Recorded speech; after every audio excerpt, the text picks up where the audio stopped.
السلام علیکم ورحمۃ اللہ وبرکاتہ میانو دوستو آج کر بہ تہ برونٹ کن سورہ نازیات فضیلت بیان سورہ نازیات قرآن کریم 59 سورہ زن مکہ مکرمس مز نازل گومت تو ات ونان امی مکی سور یہ ترہمہ پارِ مز واقع تو امہ سورچ بنیادی موضوع آخرت قیامتک احوال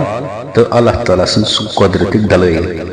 مختلف احادیث و روایتوں تو مفسرین کرام کے زن اقوال تمن مطابق امہ سورچ زن فضیلت برکات تم کن روایتس مجھ آمت کہ اس شخص سورہ نازیات تلاوت دہوے کران معمول بنائے پن تو اللہ تعالیٰ کر تمس موت کیو زن سختی تم کر سٹھا آسان روایت مطابق اس سور پہ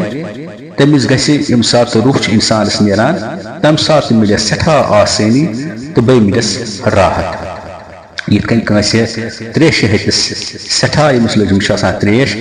تمس دین ٹھنڈ تریش گلاسا تمس کس راحت ملان یہ ملے اس سور پہ تس مل تمس راحت اس دہے پران سور تمہ سات تمس روحی قبض کرنا یتھے کن قیامتک دہ یم سات انتہائی ہولناک تو انتہائی ہولناک دہ بی طویل دہ لیکن اس سور باقاعدگی سان تلاوت کران تم سند وز یہ دہ سٹھا آسان منقول کہ اس سور پرِ قیامتک دہ تان امس قبر مز روزی سٹھا آرام کس حالتس مز یوتان سہ جنتس مز داخل گژھِ توتان روز قبر مز سٹھا آرام سان تو روز موچک دہ تو سٹھا آسانی مز یعنی ام سند خاطر حساب کتاب وقت سٹھا مختصر کرنا بزرگان دین ہند آزمود وظائفو مجھ بیان کرنے کہ اگر کان شخص کنس ظالم حکمران دشمن یا کنس خوفناک صورتحال آستن برونٹ کن تو یعنی کہ کان ظالم حکمرانس آسس کی ستاوان یا کان دشمن آسس ستاوان یا کان خوفناک صورتحال آسس تو اگر اس سورش تلاوت کرے اللہ تعالیٰ کرس پنہ حکم ست پنہ رحمت ست تم سند دشمن شر نش تھوس محفوظ اور دل مز کر سوری خوف امچ تلاوت کرنے ست انسانس اندر عاجزی تو پید سپدان تو بیچ دل تو نرم گھان اگر کنس دل سخت سہ گھ امچ تلاوت کریں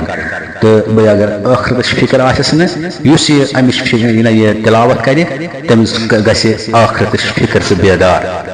امس صورتش تلاوت اس سور امچ تلاوت خاص پٲٹھۍ موت کن سختیو نش نجات دنہ تو بیچ عذاب قبر نش تو محفوظ تھون تو آخرت دہ ملس کامیابی تو بیچ انتہائی بابرکت روزی تمہ دہ آخرت دہس مز تو اللہ تعالیٰ دین اس قرآن شریف تلاوت کرن توفیق تو اللہ تعالیٰ کرن اس پر رحم تلاوت گھس کرن ہر کن سورس پن پن فضیلت تو ات سورس یہ فضیلت یس مے ون تہ برونٹ کن تو بیو اللہ تعالیٰ سوال اچھا کرو اکس بیس ویڈیوس مز تہ ست انشاء اللہ رحمان اللہ تعالیٰ سن فضل کرم رحم تو عنایت ست بی تہ ست ملاقات تو توتان بیو اللہ تعالیٰ سوال اچھا السلام علیکم ورحمۃ اللہ وبرکاتہ